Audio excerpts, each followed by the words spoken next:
మాజీ మంత్రి మల్లారెడ్డి భూ వివాదం కేసులో దర్యాప్తు కొనసాగుతుంది. మేడ్చల్ జిల్లా కుత్బుల్లాపూర్లోని సుచిత్ర సెంటర్లోని వివాదాస్పద స్థలంలో బందోబస్తు మధ్య అధికారులు సర్వే చేపట్టారు.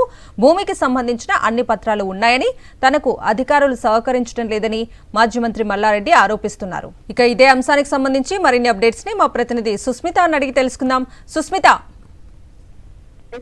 మనం చూస్తున్నాము కూడా సుచిత్ర చౌరస్తాలోని 82 సర్వేలు కూడా భూ వివాదం చోటు చేస్తుంది. ఇందులో పూర్తిగా కూడా మల్లారెడ్డి అతని అల్లుడు కూడా పూర్తిగా ఇన్వాల్వ్ అయ్యారు. అయితే గతంలో దాదాపు 10 ఏళ్ల కిందట మేము ఈ ప్లేస్ కొన్నాము, కానీ ఇందులో కొంతమంది వచ్చి దౌర్జన్యం కూడా కబ్జా చేసే ప్రయత్నం చేస్తున్నారని కూడా పోలీసులకు కూడా కంప్లైంట్ ఇచ్చిన పరిస్థితి మనం చూసాం.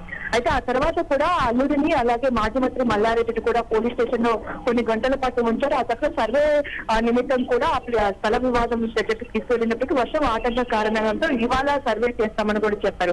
అయితే పూర్తిగా ఇందులో వస్తున్న ఆరోపణలు ఏంటి అంటే, ఇందులో కాంగ్రెస్ ఎప్పుడైతే ప్రభుత్వం వచ్చిందో అప్పటి నుంచి కూడా మాకు దౌర్జన్యాలు, మా ప్లేస్ ని మేము కబ్జా చేశామంటూ కూడా మా పైన ఆరోపణలు చేస్తున్నాం. మేము ఎక్కడ ఎటువంటి కబ్జాలు చేయలేదు, మేము కొన్ని సంవత్సరాలుగా కూడా ఈ ప్లేస్ కొని మా ఓన్ గా కూడా మేము కొన్నామని కూడా చెప్తూ ఉన్నారు. ఒకవైపు మేము ఎక్కడ కబ్జా చేసిన పరిస్థితి లేవని చెప్తారు. అయితే ఇందులో పూర్తిగా కూడా ప్రభుత్వ వైపు అడ్డూరి లక్ష్మణ్ ఉన్నట్టుగా కూడా మా మాజీ మంత్రి మల్లారెడ్డి చెప్తున్నారు. అయితే ఇప్పటికే కూడా మాజీ మంత్రి చెప్పిన ప్రకారం చూసుకుంటుంటే ఇది పూర్తిగా అతని అల్లుడు ఎవరైతే మరి రాజశేఖర్ మల్కాజ్గిరి ఎమ్మెల్యే ఉన్నారో అతనితో పాటు కూడా భద్రారెడ్డి మల్లారెడ్డి కొడుకుకు సంబంధించి ల్యాండ్ అని కూడా చెప్తున్నారు. ఒక్కసారి కూడా అర్ధరాత్రి కాంగ్రెస్ కార్యకర్తలు, కాంగ్రెస్ సంబంధించిన వారు ఈ ప్లేస్ లోకి వచ్చి దౌర్జన్యం చేస్తున్నట్టు కూడా మాజీ మంత్రి మల్లారెడ్డి చెప్తున్నారు. అయితే పూర్తిగా కూడా ఇది ఎటువంటి పార్టీకి సంబంధించి కాదు, ఇందులో మాకు 4000 గజాలకు సంబంధించిన స్థలం ఉందని కూడా 9 మంది వచ్చి ఇక్కడ మా ప్లేస్ ఉంది అని కూడా చెప్తున్నారు. అయితే పూర్తిగా కూడా వాటి దగ్గర పూర్తిగా మా దగ్గర ప్రూఫ్స్ ఉన్నట్టు కూడా ఒకవైపు మాజీ మంత్రి మల్లారెడ్డి చెప్తున్నారు. అలాగే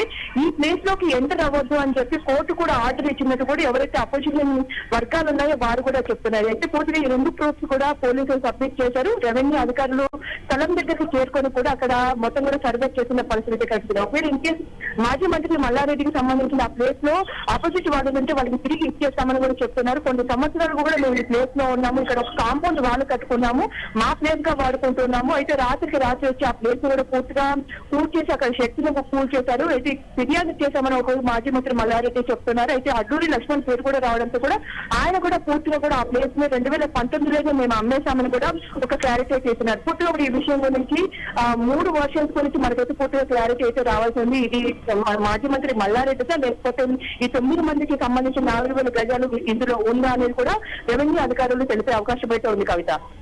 రైట్ సుస్మిత, థ్యాంక్ యూ.